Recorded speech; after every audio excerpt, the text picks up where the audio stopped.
ہاں شیئرز کا کاروبار جائز ہے یا نہیں, بہت سے لوگ یہ سوال پوچھتے ہیں, تو میں نے کہا اس پہ میں باقاعدہ ریکارڈنگ میں لے آؤں. شیئرز کا کاروبار چند شرطوں کے ساتھ جائز ہے. نمبر 1, جس کمپنی کا شیئر خرید رہے ہیں وہ کمپنی جائز کام کر رہی ہو. بات آ گئی سمجھ میں؟ شراب کی کمپنی کے شیئرز حرام ہیں, ٹھیک ہے نا, بینکوں کے شیئرز حرام ہیں, تو جائز کام ہو, جائز پروڈکٹ ہو. دوسری بات یہ کہ کمپنی وجود میں آ چکی ہو, یعنی اس کے ایسٹس وجود میں آ چکے ہوں, لکوڈ فارم میں اس کے اثاثے نہ ہوں. کمپنی جب وجود میں آتی ہے تو صرف پیسہ ہی ہوتا ہے, لکوڈ فارم میں وہ یعنی گھوم رہا ہوتا ہے, ابھی ایسٹس نہیں ہوتے اس کے پاس.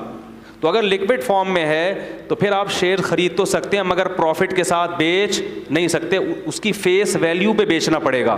جتنے کا شیئر ہے اسی قیمت پہ بیچ سکتے ہیں, اس سے زیادہ نہیں, کیونکہ اس شیئر کے پیچھے پیسہ ہے اور پیسے پہ آپ پیسہ نہیں کما سکتے. 1 لاکھ کے شیئر ہیں تو 1 لاکھ ہی لے سکتے ہو اس پہ آپ, ایک بھی, کیونکہ اس کے پیچھے ایسٹس نہیں ہے نا, پیسہ ہے نا اس کے پیچھے, تو پیسے تو وہ تو ایک رسید ہو گئی شیئرز کے, اتنے پیسے آپ کے کمپنی میں آپ کے ہو گئے, تو اس پہ آپ پیسہ نہیں کما سکتے, اتنے ہی پہ ہی دے سکتے ہیں, اس سے زیادہ, اس سے کم پہ بھی نہیں, اس سے زیادہ پہ بھی نہیں. اس کو اصطلاح میں کہتے ہیں فیس ویلیو پہ بیچ سکتے ہیں.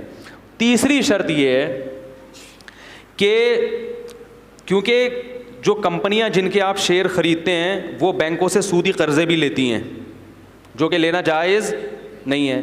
تو آپ کو اگر کبھی موقع ملے تو آپ جو اینول میٹنگ ہوتی ہے کمپنی کی, اس میں آپ کے لیے آواز اٹھانا فرض ہے کہ یہ کمپنی جو سودی قرضہ لے رہی ہے میں اس پہ دل سے خوش, بولو بھائی, نہیں.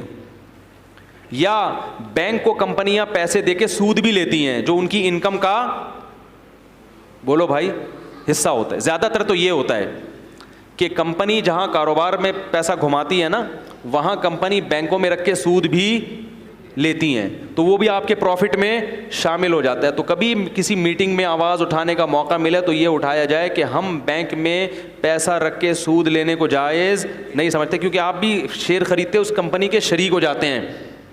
بات آ رہی ہے سمجھ میں؟ تو اگر آپ کو یہ موقع ملتا ہے تو یہ, اگر نہیں ملتا تو پھر معاف ہے. اور دوسری بات یہ کیونکہ کمپنی کے پروفٹ میں وہ کچھ نہ کچھ % سود بھی شامل ہوتا ہے جو سب میں تحلیل ہو جاتا ہے, لہذا شیئرز کے بزنس سے جو ارننگ ہوگی اس میں آپ یہ دیکھیں گے کہ کیا واقعی آپ کی کمپنی کی اس ارننگ میں سود شامل ہے یا نہیں. اگر ہے تو اتنے % آپ کو اپنی ارننگ سے صدقہ, بولو بھائی, کرنا.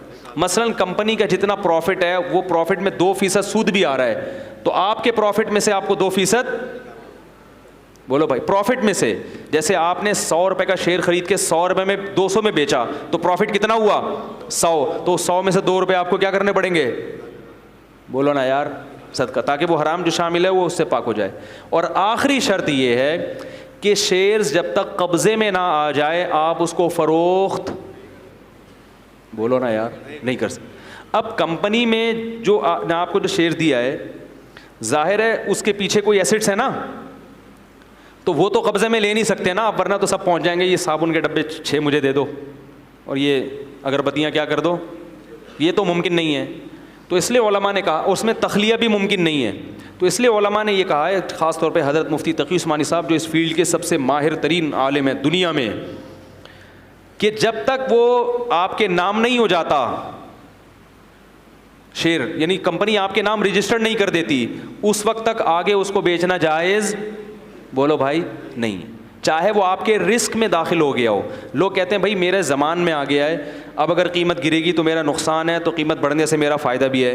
تو اتنا کافی نہیں ہے, کیونکہ وہ قبضے کے بغیر زمان کو شریعت معتبر نہیں مانتی. تو قبضے میں آنا وہ کیسے ہوگا کہ وہ آپ کے نام کیا ہو جائے, اور اس میں کم از کم 24 گھنٹے میری معلومات کے مطابق لگتے ہیں. ہو سکتا ہے یہ ٹائم چینج ہو جائے یا ہو چکا ہو, لیکن جب تک میں نے جو ٹوٹی پھوٹی تحقیق کی تھی اس کے مطابق کم از کم اس عمل میں 24 گھنٹے, بولو بھائی, لگتے ہیں. تو جب آپ کے نام رجسٹرڈ ہو گیا پھر آپ اس کو نفع پہ بھی بیچ سکتے ہیں اور نقصان پہ بھی بیچ سکتے ہیں. ورنہ جو کچھ ہو رہا ہے جو فارورڈ سیل اور فیوچر سیل کے نام پہ, وہ سب سٹا ہے, وہ سب کیا ہے, فیوچر سیل اور فارورڈ سیل مستقبل کی بیع ہو رہی ہوتی ہے.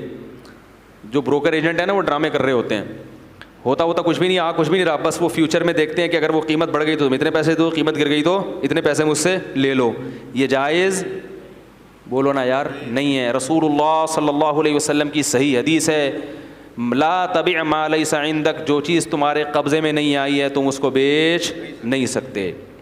تو سیل ہو ہی نہیں سکتی. ہاں بیچنے کا وعدہ کیا جا سکتا ہے کہ بھائی میں شیئر خرید رہا ہوں، اتنے دن تک میرے قبضے میں آ جائیں گے، تو مجھ سے ایک وعدہ کر لو کہ اگلے ہفتے میں تمہیں اتنے کے بیچوں گا، ابھی بیچے نہیں ہیں، تو ایک وعدہ ہے. تو جب اگلا ہفتہ ہوگا تو ہم اس وعدے کو کیا کریں گے، اس کے مطابق ہم عمل کر لیں گے. اس سے پہلے میں کوئی ذمہ دار نہیں ہوں، تم بھی ذمہ دار نہیں ہو. تو وعدہ الگ چیز ہے اور بیچ ڈالنا یہ الگ. جیسے ایک آدمی کسی سے کہتا ہے کہ بھائی میں ایک پلاٹ خرید رہا ہوں، انشاءاللہ اگلے ہفتے تک خرید لوں گا، ہفتے تک خرید لوں گا، تو اتوار کو تم مجھ سے خرید لینا. تو کیا میں خرید تو لوں گا لیکن تم مجھ سے وعدہ کرو مجھے بیچو گے بھی. ہاں بھائی وعدہ کرتا ہوں میں بیچوں گا، یہ تو جائز ہے. لیکن ابھی پلاٹ آپ نے خریدا ہے نہیں. اسٹیٹ ایجنٹ کیا کرتے ہیں، پلاٹ ہے نہیں، وسیم بھائی سے بات کی، یار تمہارا 1 کروڑ کا پلاٹ ہے نا، بس وہ میرا ہو گیا. یعنی ابھی ہوا نہیں ہے، بلکہ میں ہفتے کو تم سے کیا کروں گا، خرید لوں گا پیمنٹ دے کے. اور ادھر ستار بھائی سے وعدہ کر لیا کہ وہ میں نے تمہیں بیچ دیا، حالانکہ ابھی خود خریدا نہیں ہے، خود آپ کے رسک میں زمان میں داخل نہیں ہوا. اب ستار بھائی نے آپ سے 1 کروڑ 50 لاکھ کا خرید لیا، آپ کے 50 لاکھ کیا ہو گیا، پروفٹ.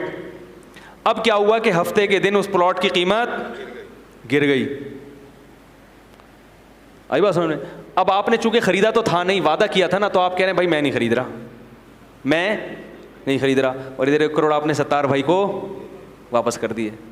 تو یہ ڈرامے ہو رہے ہیں. تو جب تک آپ کے پاس پلاٹ پہ قبضہ ضروری نہیں ہے بیچنے کے لیے، یہ یاد رکھو.